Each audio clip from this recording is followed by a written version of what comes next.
Richard, thank you very much for being here. Pleasure. We would have had you last year, but the Brexit Party didn't exist last year. I know, we've only been going 26 weeks, but we've started to change politics for good. Hopefully everyone will agree. 26 weeks and 29 members of the European Parliament. Biggest political party in the whole of the European Parliament. And you are, I thought this was a rude comment that some journalists have made, but no, you're one of the self-proclaimed bad boys of Brexit. Is that a term that you wear with pride? Someone else wrote that. I consider myself one of the good boys of Brexit.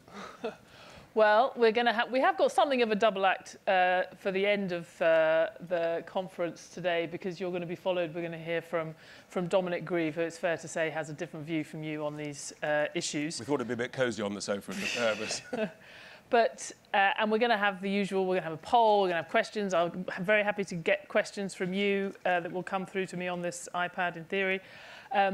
But I guess given how much has happened today, we should catch people up slightly, but also ask for your take. I mean, it seems to be we had this conversation that was very quickly briefed between Boris Johnson and Chancellor Merkel, which seems to have, quote unquote, blown up the Brexit talks. Neither side seeming to think there's really any prospect of a deal this side of October 31st. But at the same time, the government here publishing further details on its preparations for no deal, despite that legislation that we know is theoretically in place to stop all that. You have said that you do not think we were going to leave on the 31st. Yep, very clearly. What's the timeline from here as far as you're concerned? Well, regrettably, the timeline now, given that we're not going to leave on the 31st, is in the hands of the European Union because of the Ben Act, where our Parliament decided it was a good idea to give the decision about the length of any further extension to the European Union. They can decide, and our expectation is they will decide somewhat longer than 3 months. They might decide next June, for example, which ties in with their multi-financial framework. That's up to them. They could even apply conditions like having a second referendum. Who knows? What is clear is that the government will rapidly lose control of events, even more than it already has. And Boris Johnson doesn't seem to think that's the case. When we continue to get this briefing out of Number 10 that we should expect a messy, but nonetheless a departure October 31st. Yeah, it's extraordinary. I guess... You just think that's just bollocks? I'm afraid it's just not happening. In a sense, I think he has to lead that message. He has to try and take his troops up the hill. It's a bit like a general leading his troops. But the reality is that he doesn't have the numbers in the House of Commons. The law is the law. The government has accepted they will abide by the law. And all the suggestion that they've got some cunning plan, forget it. They haven't. So, and you would say, so you're saying that you think you're going to lose control. What do you think is the best case scenario from here? I mean, something that's actually plausible and could happen, given that we know that anything can happen, really. Yeah, that's right. I mean, literally anything can happen. But the best thing that happens is that we have an early general election. And what's extraordinary is you've got a zombie parliament that is calling on the one hand for Boris to resign, but the same people won't sack him, right? They've made Boris lose 8 votes out of 8, and yet they won't give a vote to the people. Why? Because actually many of the opposition MPs are petrified that actually there's a real risk they're going to lose their jobs on those comfy green benches. The best case scenario is an early general election. We've made a very generous offer to Boris for a Leave alliance. The Remain side are doing the same thing, which is they're looking at having a Remain alliance, and that will happen. And we will have some form of Brexit-dominated election. But if there's a Leave alliance, we will deliver a majority of between 60 and 100 seats.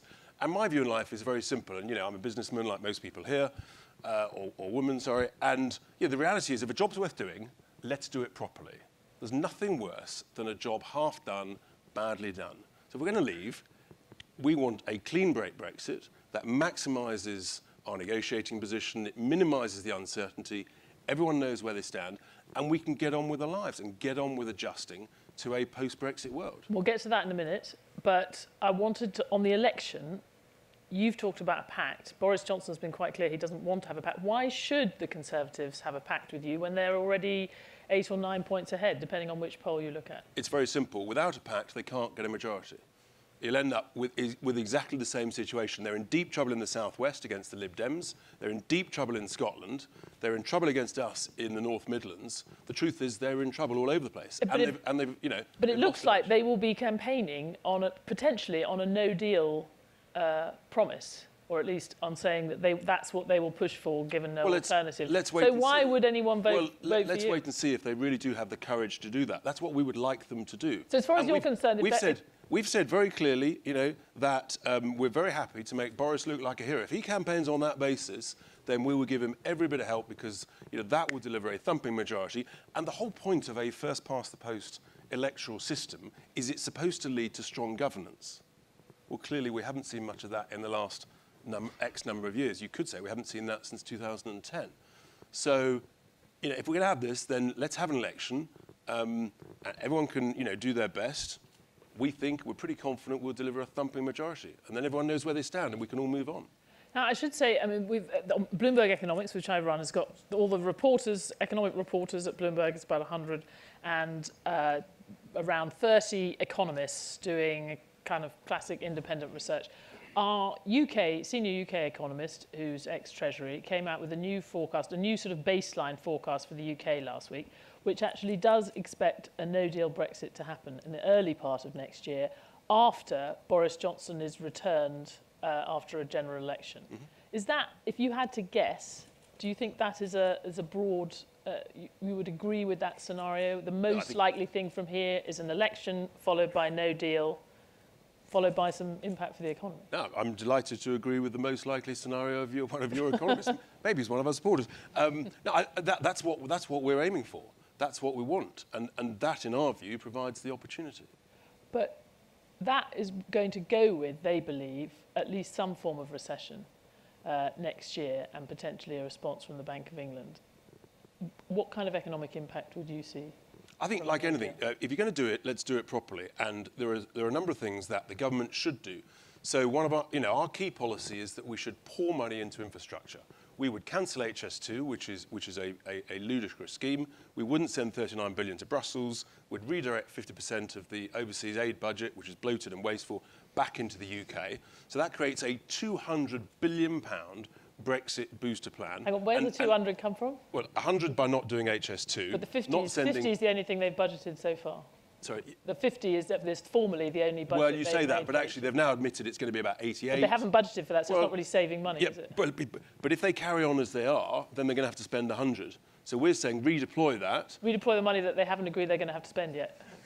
Well, yeah, but at the end of the day, you can borrow 40-year money at 1%, so there's never a better time to get the benefit of the multiplier effect of infrastructure spending. And the truth is, it's great sitting in wonderful infrastructure here in London, but London's received 4 times the infrastructure per head in recent years than the regions. And the inequality in this country is utterly shameful. And that's one of the reasons why we had the Brexit vote, because people felt that something was wrong, they were left behind. And we need to pour money into infrastructure. That would create jobs, it would improve people's daily lives, local road, rail schemes. It's all very nice having free Wi-Fi on the London Tube, but why can't we have that, for example, on public transport across the whole country? Why not just increase the infrastructure budget? Why take the biggest infrastructure programme we have at the moment and scrap it in order to spend because it's a completely ludicrous scheme. The precedent around the world shows if you have a fast railway to a capital city, all you do is get wealthy people to the capital city faster.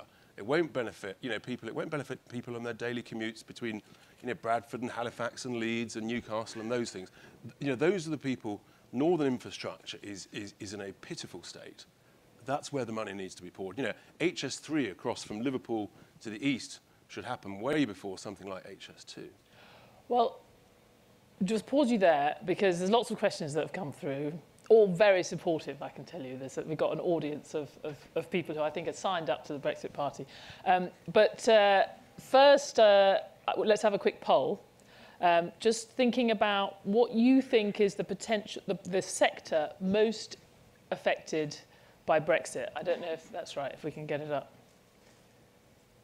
I guess the assumption here is assuming we have got Brexit or some form of hard Brexit over the next year or so. So if you vote now, then we'll...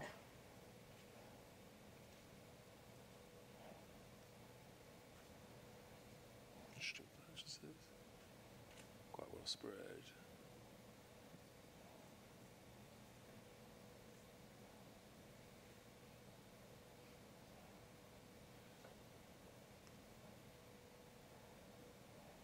Well, it's interesting because this is obviously quite a financially oriented audience, but you've got some sympathy for other people. And actually, you're focusing, I think, particularly on the car industry, and we know what might happen to some of those just-in-time supply chains. One of the questions, Richard, is how can anyone who claims to be a businessman believe that Brexit is a good thing? Why? Well, it's interesting, isn't it? Some of the greatest entrepreneurs in this country, entrepreneurs, are all Brexiteers. You know, whether it's Jim Radcliffe, whether it's Peter Hargreaves, whether it's James Dyson, whether it's Tim Martin, you know, they're all Brexiteers. Being slightly blunt about it, you know, far too often we've seen sort of what I call corporatist business folk who've climbed the greasy corporate pole, being rather more sort of cautious, managerial, a bit more Remain-like. I think, you know, our view of it, our view is very clear. What we believe in is a high-growth, low-tax and smartly regulated UK, a sort of Singapore of the West. And do you know what? Having sat in Strasbourg in that chamber, MEPs, the European Parliament, the European Commission, they are petrified of us going off and succeeding. It's the last thing in the world they want. That's why they wanted to handcuff us with this dreadful deal that Theresa May negotiated. Thankfully, that's now gone. I'm just going to pick up on financial services. In my view, the bigger threat to the financial services, the city, is not Brexit. It's a combination of Corbyn and daft legislation like MiFID II. But if we're assuming, I think the fact that we now think that the most likely scenario, if we leave, the most likely scenario is a no-deal Brexit. I think that has changed the calculation for a lot of people. It certainly changes the calculation for economists, because you can have quite a significant negative impact of Corbyn, and certainly a lot more spending, and still the economy is going to be in a better shape in a few years' time than if we had left. Do you understand why people in this audience do not see quite the sunny uplands that you see when you think about the other side of a no-deal Brexit? Well, I mean, look, everyone's entitled to a view, of course. You know, I come back to the point, if you're going to do it properly and adjust your economic model accordingly. But you talk about the sunny uplands. You know, we were optimistic at the time of Brexit. All the great and the good, you know, the Treasury, the Bank of England, the IMF, the OECD, the CBI, bless their cotton socks, you know, they all said it would be a complete disaster. Hundreds of thousands of jobs would go. 75,000 jobs would go from the city. Actually, the city now is employing more people than it did the date of the referendum. The country is employing over 1 million more people than we did at the time of the referendum. On a relative basis, we're still continuing to outperform the majority of the Eurozone economies. What's not to like? At a time, I do accept, let's be honest, there is a global economic slowdown. Not surprising at the sort of 8 or 9 years, you know, at the end of a long economic cycle. You're not surprised that I have a chart for this? No, I'm not surprised. So if we put up the chart, which is also from my esteemed senior UK economist, Dan Hansen, looking at how investment in the UK has kind of decoupled since the referendum from the rest of the world. And you talk about a global slowdown. We have had a global slowdown the last year or so. Actually, in 2016, I remember well, IMF forecasts, other forecasts for the whole world were being revised up over the next 12 months. The only country for whom forecasts were being revised down was the UK. And whatever you say about some, of, not all, of the short-term forecasts about the impact of the referendum, if you look at the forecasts that were made for the medium-term impact of the referendum and uncertainty around Brexit, they have been spot on. If you look at this chart, it shows actually before, if you look at the investment, basically you want to focus on, let me see, I can't see the colours. You want to focus on the white line versus the red line versus the blue line. And the red line is the UK. We were actually doing better than the rest of the G7 in terms of investment for several years, partly because of lots of nice employment growth and all these things, until the 2016 referendum. And then since then, you can see how that red line has gone down, and the blue line has diverged from it very clearly. What was the blue line? The blue line is the rest of the G7. Right. So G7 minus the UK. Now, it's true that we've had a slowdown everywhere. Yep. But I would say, and actually when I talk to globally to Bloomberg clients, I say what's happened in the UK the last couple of years actually could be a microcosm or a sign of what we could see in the whole world as a result of uncertainty around trade. We've seen real impact on investment, real impact on confidence, on business confidence. But do you not recognise this as exactly a real phenomenon? That's exactly why us Brexiteers, we want to get on with it. We want to reduce the uncertainty. That's why we should have left a year ago. You're right. The one the day after a no-deal Brexit, how is uncertainty going to be reduced? Because everyone knows where they stand. We can get on with it. In my industry, the real estate industry, there are global investors looking to pour money into the UK. The currency's been adjusting again, as you would expect. Investors in what sectors pouring money in? Well, people in the office and the logistics sector all over the world. You know, I know because I talk to capital partners. So property? In real estate. Your business. That's my industry. And, you know, there's money waiting to come in. But, A, they want the certainty to know that we're going to leave. It's happened. And that's why a long extension would be absolutely disastrous for investment. And regrettably, too many people in Parliament who don't understand the world of business are not focusing on this. It's really, really important. You know, who knows what our Q3 growth will be? It'll probably be give or take flat lining. Q4 could get worse, and that's because of uncertainty. Business people don't like extended uncertainty. That's why we need to get on with it, get it done. People will adjust and move on. And what kind of clarity will there be for the business sector on what the underlying relations with our biggest trading partner is? Well, our biggest trading partner, remember, is the United States, with whom we have a significant EU trade countries. surplus. You add up, if you look at our export as a share of GDP, you add up, you look at what the EU is, all the countries of the EU. As a share of our exports? As a share of GDP or as a share of exports, doesn't actually matter. And then you add up the next 10 markets.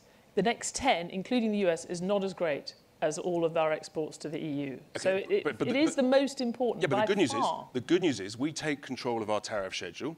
You've seen something was released this morning about adjusting the tariff schedule. We can cut tariffs, we can cut prices on goods that we don't produce in the UK, and it's the poorest who benefit the most. If we slash the tariffs to zero on things like food, footwear, clothing, the poorest in society benefit the most. You know, so that's good news. And you know, we think also a chancellor that, for example, was to adjust corporation tax. If you bring corporation tax down to 15 or 14%, the truth is actually revenues will go up. More and more people will say it's not worth trying to avoid tax. You might as well just get on with it. You can do things with VAT, for example. We could cut VAT, which we can't at the moment. We could cut VAT on domestic fuel. And things like that would actually help the economy and give it a bit of a boost. And as far as you're concerned, there would be no deal with the EU? Because we know that it certainly wouldn't be possible without, for example, the money that you want to spend on other things. One of our MEPs sat down with Michel Barnier 2 weeks ago in a private meeting, and Michel Barnier made it very clear, in the event that we leave with no deal, the following week, they're ready to start talking about a trade deal. You know, the reality is the negotiating leverage massively moves in our favour. In what sense? Because they no longer have... Because they're not going to handcuff us under the old deal. And guess what, folks? You know, money talks. They need our 39 billion. They are desperate for it. So you're quite happy for that to exchange hands? Because you talked about spending it on other things. But at least... Well, hang on, you were going to spend it on other things. I wouldn't send it there at all. But the point is they're desperate to do a deal. They're desperate for anything. You know, and the negotiating leverage moves in our favour. At the moment, you know, they've got all the leverage. The moment we leave without a deal, without paying them, you know, things change. I guess what's difficult for people listening to this, especially if you've seen, I mean, we didn't know how difficult trade negotiations were, and many people, until we saw not just what's happened in the last few years trying to negotiate Brexit, but even also what's happening, what my trade reporters are reporting every day in the negotiations between US and China. This stuff is hard. It takes years, even when governments aren't turning the rules upside down, as we've seen in other countries. If you want to do a complete all-encompassing trade deal, but actually, if you say, tell you what, folks, why don't we do some partial trade deals? Why don't we say, look, this stuff is too difficult to agree, put it in the difficult box. Why not focus on the stuff that is easy to agree? Take cars, right? Hang on, it's like the Northern Irish border, one of the difficult things that you would pass. No, that's completely separate. Don't confuse apples and pears. You know, that's beneath you. Let's focus on a simple thing, right, like cars. At the moment, the EU charge 10% for all cars coming in from the US, whereas the US charge only 2.5%. That's a sort of simple thing that we could agree. So focus on stuff, gain some confidence. And what would happen in Ireland, even just with cars in Ireland, what would happen? Well, so let's focus on the Irish border. So our view on the Irish border is very clear. You know, this is a topic that has been, you know, basically it has been dramatically over-negotiated by Leo Varadkar and Michel Barnier. They've done a brilliant job, but let's just remember what Varadkar's predecessor, Enda Kenny, said. He said, with goodwill, there are technological solutions that we could resolve it. The EU's own expert, Lars Carlson, in his Smart Borders 2 report, said that there could be a friction-free border under any scenario. And yet the EU have weaponised this topic very cleverly, and it has grown into the issue that but I'll put one more thing to you about this border, which is really important. Currently, there are 5 different things across that border. Different currency, different VAT, different excise and customs, different income tax, and different corporation tax. Why should a 6th different thing, which is the potential for different rules and regulations on goods, why would that make a difference? The truth is, folks, there's already a bit of smuggling across that border. Let's have a bit of an audience poll. Right. Imagine a glass jar, put 1,000 Smarties in that jar. How many Smarties, and those Smarties represent all of the intra-EU trade that goes across all borders between the EU 28 countries. How many Smarties represents the quantity of trade that goes across the Irish border? Have a guess, folks. 1 there. Any other guesses? It's about 1.5. Good guess. Look, the truth is, it is a drop in the ocean. To use an Irish expression, it's like a round of drinks. And yet they've very cleverly blown it up into this huge negotiating thing. Just out of interest, what evidence do you see that they are willing to soften in that position the moment we're out? Well, because this issue that is very small, that it really at bottom is very small, and lots of Europeans have said is not a big deal, somehow has been a really big deal for quite a long time. Everybody has said they don't want a hard border on the border of Northern Ireland. The Good Friday Agreement says there mustn't be a hard border on the border. We've said we're not going to put one up. The EU is not going to put one up. The Irish have said they're not going to put one up. Who's going to put one up? You don't need it. They do seem to be a lot more concerned about the integrity of the single market and the borders of the customs But I've just explained why this integrity of the single market, it's such a tiny quantity. Right? Just focus on the numbers, folks. 1.5 Smarties out of 1,000. That's not breaching the integrity of the single market. It's a round of drinks. Finally, we have to go in 1 minute because we're going to hear a lot about the other side. But I think one of the things that the criticism of the Brexit Party is that you have tried to have your cake and eat, that you've sort of continued to try and have your cake and eat it too. So if you go to the Brexit Party website, there is not a long list of proposals. There wasn't a manifesto for the European Parliament. Everyone knows manifestos are full of lies. So you haven't done that. But it has meant that you also haven't had to make clear some of these things that you do say in this audience. So you talk about Singapore. You talk about how you would be willing, in fact, to pay the 39 billion because that's the leverage in the trade negotiations. I didn't say that. I said they're very keen for that money. But how you would have to give that in order to make good on that leverage, surely. No, I'd rather give nothing. So why is it leverage then if you're never going to give it to them? Well, they want money. We don't want to give it. We can have a discussion. Depends about time, depends about what. I think we'll probably continue the conversation, although within a slightly different guise, with the next session. But thank you very much, Richard. Great pleasure.